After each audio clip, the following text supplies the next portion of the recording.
Hi, this is News Today. World News.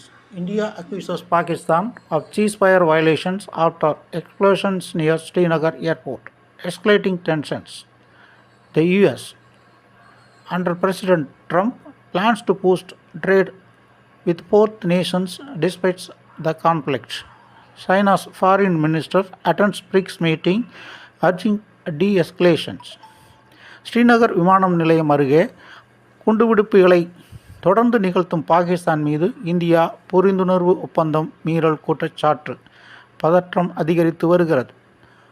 அமெரிக்க அதிபர் Trump மோதல் இருந்தபோதிலும் இரு நாடுகளுடனும் வர்த்தகத்தை அதிகரிக்க திட்டமிட்டு வருகிறார். சீன வெளியுறவு அமைச்சர் ஃபெரிக்ஸ் கூட்டங்களில் பங்கேற்று பதற்றத்தை குறைக்க வலியுறுத்தி வருகிறார்.